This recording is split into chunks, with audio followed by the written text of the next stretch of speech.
রাজনীতির ঊর্ধ্বে উঠে এবং রাজনীতি ঊর্ধ্বে উঠে একটা মানসিকতা নিয়ে শুধুমাত্র যোগ্য চাকরিহারাদের পাশে দাঁড়ানোর উদ্দেশ্যে নিয়ে তিনি রফা সূত্র বাতলেছেন এবং সেটাকে যাতে এক্সিকিউট করা যায় সেই মর্মেই আজকে এসএসসি ভবনে আসা।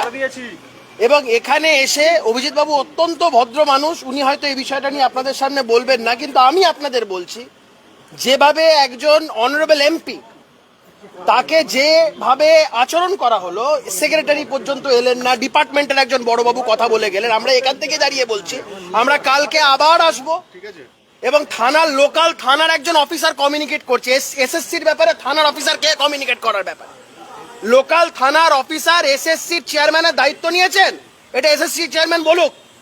যেভাবে একজন অনারেবল এমপিকে যেভাবে ব্যবহার করেছেন সেটা আমার কাছে অত্যন্ত দৃষ্টিকটু লেগেছে। অভিজিৎ বাবু এটা নিয়ে হয়তো কিছু বলবেন না, তিনি অত্যন্ত ভদ্র মানুষ। সেক্রেটারি এখানে থাকা সত্ত্বেও সেক্রেটারি দেখা করেননি, অফিসার তাদের অফিসের একজন স্টাফ বলল তিনি নাকি ইন্টারেস্টেড নন। আমি কোট আনকোট বলছি, তাদেরই অফিসের যে বড়বাবু তিনি বললেন সেক্রেটারি নাকি ইন্টারেস্টেড নন। একজন অনারেবল এমপি, পশ্চিমবঙ্গের একজন মানুষের ভোটে নির্বাচিত সাংসদ, এই যাদের চাকরি হারিয়েছে তাদের হয়ে কথা বলতে এসছে, কোন রাজনীতির কথা বলতে আসেনি। এসএসসি স্বশাসিত এসএসসির চেয়ারম্যান নেই, সেক্রেটারি নাকি ইন্টারেস্টেড নন। এখান থেকেই যে সরকারের মানসিকতা তার পরিচয় পাওয়া যায়। আমরা আজকে বলে গেছি এবং সব থেকে আশ্চর্যজনক ব্যাপার, কমিউনিকেট করছে কি লোকাল থানার অফিসার।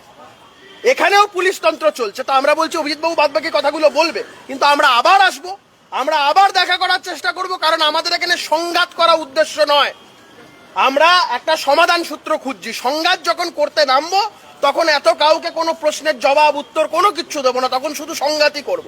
কিন্তু যে পরিস্থিতি তারা তৈরি করছে, যে মানসিকতা তারা দেখাচ্ছে, এটা যোগ্য চাকরি প্রার্থীদের পক্ষে খুব একটা ভালো বার্তা যাচ্ছে না। আমি আবারও বলছি, মমতা বন্দ্যোপাধ্যায় দম্ভ ছাড়ুন, রাজনীতির ঊর্ধ্বে উঠুন, অভিজিৎ বাবুর প্রস্তাব মানুন। যেই আচরণ আপনি আজকে দেখালেন আপনাদের স্বশাসিত সংগঠনের সংস্থার মাধ্যমে লোকজনদের দিয়ে, এটা খুব একটা ভালো বার্তা ক্যারি করে না। বাকিটা অভিজিৎ বাবু বলুন। যাই হোক, আমরা দেখা করতে এসেছিলাম চেয়ারম্যানের সঙ্গে, ইনি নেই, আর সেক্রেটারিও দেখা করতে উৎসাহী হননি। আমি কৌস্তববাবু যেগুলো বললেন অনেকগুলোই টেকনিক্যাল পয়েন্ট, আমি ওই টেকনিক্যাল পয়েন্টে যাচ্ছি না। আমি যাদের সঙ্গে কথা বললাম তারা সকলেই আমার পূর্ব পরিচিত, তারা ভালো মানুষ। তাদের সঙ্গে তাদেরকে জানিয়ে গেছি কি কি বলা, কি কমিউনিকেট করতে হবে চেয়ারম্যানকে, এবং যে পুলিশ অফিসার ছিলেন তাকেও বলে গেছি যে আপনি চেয়ারম্যানকে একটু খবর দিন, আমরা কালকে আসবো। আবার একটা অ্যাপয়েন্টমেন্ট হয়ে যাক, আমরা কালকে এসে 5-6 জন গিয়ে ওনার সঙ্গে কথা বলে আসবো যে মিরর ইমেজটা যাতে পাবলিশ করা হয়, এবং এই পাবলিশ যে যারা করতে দিচ্ছেন না তাদের বিরুদ্ধে গিয়ে এবার এই স্বশাসিত সংস্থাকে কাজটা করতে হবে। তা না হলে যারা যোগ্য প্রার্থী তারা চাকরি হারিয়েছেন, আর সেইটাকে কেন্দ্র করে মুখ্যমন্ত্রী বিভিন্ন রকমের খেলা খেলছেন, ভাওতাবাজি দিচ্ছেন, এইটা আর মেনে নেওয়া যাবে না। আশা করছি সব পক্ষের একটা সদ্বুদ্ধির উদয় হবে, আর না হলে অন্য রাস্তা তো খোলা আছে, তখন দেখা যাবে কি হয়।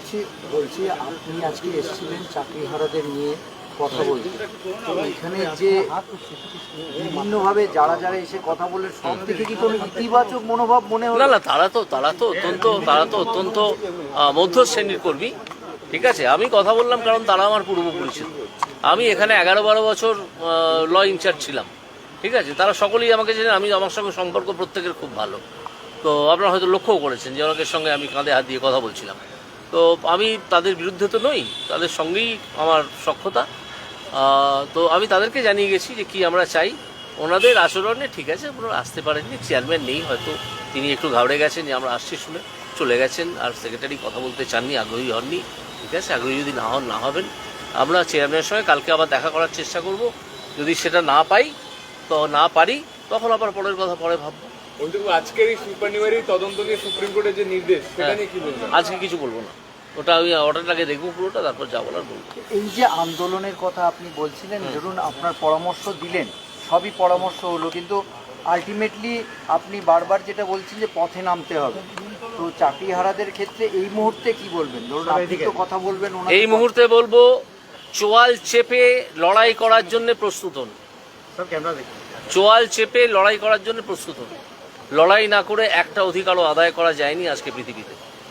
তারা কেউ কি অ্যাডভাইস, এই যে যেমন মুখ্যমন্ত্রী বলছিলেন সেরকম মেনে কেউ ভলান্টারি সার্ভিস দিতে স্কুলে যাওয়ার পরামর্শ সেটা দেবেন তার আপনি? ব্যক্তিগত, সেটা তার ব্যক্তিগত মতামত, ব্যক্তিগত পদক্ষেপ হবে।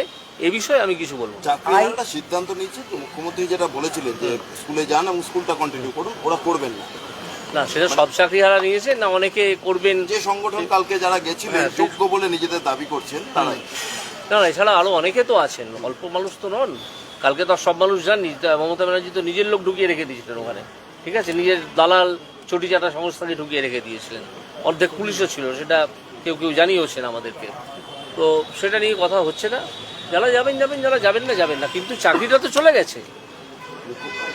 তো চলে গেছে, মুখ্যমন্ত্রীর ওই ফর্মাল একটা কমিউনিকেশন হলো কি হলো না, উনি কি বলতে পারবেন না যে না সুপ্রিম কোর্টের অর্ডার সত্ত্বেও আপনারা চাকরি করুন? একথা বলতে পারবেন? বলুন না, মুখ্যমন্ত্রীকে বলতে বলুন। যদি বলতে পারেন উনি বলবেন না। আইনের দিকে যদি এনারা স্কুলে যান, মানে সেই ক্ষেত্রে তাদের কোনো সমস্যা ভবিষ্যতে সেটা আমি এক্ষুনি বলতে পারবো না। সেটা ডিআই যারা ওই স্কুলটার আন্ডারে, যে ডিআই এর আন্ডারে আছে, সেই ডিআই ঠিক করবে। রাজ্য সরকার আজকে সুপ্রিম কোর্টে গেছে যাতে এদের হয়ে পক্ষে সুপ্রিম কোর্টে একটা আবেদন করেছে। ঠিক আছে, কি করেছে সেটা আমি তো জানি না এখনো। তার পুরোটা দেখতে হবে, কি করেছে না করেছেন, তারপরে কথা বলবো। ঠিক আছে, রাজ্য সরকার বিভিন্ন রকমের ভাওতা দিয়ে এই আন্দোলনটা যে দানা পাকাচ্ছে, এটাকে ভেঙে দেওয়ার চেষ্টা করছে। সিদ্ধার্থ বাবুর কাছে আপনি যেটা এর আগেও বলছিলেন, আরেকবার যদি বলেন যে তাকে আপনি ব্যক্তিগতভাবে চেনেন, সৎ মানুষ হিসেবে বলছেন। আপনি যেটা বলছিলেন এর আগে বাড়িতে বাসভবনে যখন কথা হচ্ছিল, যে তার কাছে আপনি আবেদন রাখবেন যাতে সৎভাবে এগিয়ে আসে, সেটা হ্যাঁ, কি- নিশ্চয়ই মানে কেন নিশ্চয়ই। বলছেন? সেটা বলছি এই কারণে যে আমি বুঝতে পারছি যে মমতা ব্যানার্জির আদেশেই এই মিরর ইমেজটা প্রকাশ করা হচ্ছে না, অথচ স্কুল সার্ভিস কমিশন ইচ্ছে করলেই প্রকাশ করে দিতে পারে। বিদ্রোহ করতে হবে কোনো কোনো জায়গাতে প্রয়োজন, ঠিক আছে। মমতা ব্যানার্জি তো ইন্দিরা গান্ধী নন। ইন্দিরা গান্ধীর সঙ্গে বিদ্রোহ করে জগজীবন রাম বেরিয়ে এসেছিলেন। মমতা ব্যানার্জি তার নখের যোগ্য নন। তো এইরকম একজন মানুষের সঙ্গে বিদ্রোহ না করার কি আছে? ইতিহাস লিখে ইতিহাসে তার নাম থেকে যাবে। যে ওনার সিবিআই বার করতে পারছে না, সিবিআই তদন্ত করছে। কে বললো বার করতে পারেন? না জিজ্ঞাসা করছি। আমাকে কি জিজ্ঞেস, আগে নিজে জানুন যে বার করতে পেরেছে কি পারেননি। আলটপকা প্রশ্ন একটা করবেন না। এসএসসি সার্ভারে যদি কোথাও লুকিয়ে রাখা হয়ে থাকে, সার্ভারে লুকিয়ে রাখা হয়, যেখানে লুকিয়ে রাখা হয়ে থাকে, আপনি যে পুরো কথা আমি আপনার এই প্রশ্ন কোনো উত্তরই দেবো না। আগে একটা সঠিক প্রশ্ন করতে শিখুন, তারপর। হ্যাঁ, তো এই হচ্ছে ব্যাপার। মিরর ইমেজ প্রকাশ করলেই কি জটিলতা কাটবে নাকি আরো কোনো বাধা থাকতে পারে তার? সেটা আগে মিরাজীবনের প্রকাশ হোক, তখনই বুঝতে পারবো। যারা খাতা দেখছেন এই মুহূর্তে তাদের খাতা তো ফিরিয়ে নেওয়া হচ্ছে না, তারা খাতা সেটা যারা খাতা দেখার দায়িত্ব দিয়েছেন তারা বলবেন, আমি বলবো না। মানে এটা কি ভ্যালিড হবে? সেটা আমি বলবো না। যারা খাতা দেখার দায়িত্ব দিয়েছেন তাদের মাথা ব্যথা, আমার নয়। আমার মাথা ব্যথা একটাই, যারা যোগ্য তারা যেন চাকরিটা পান। ঠিক আছে, কালকে যাবার পরে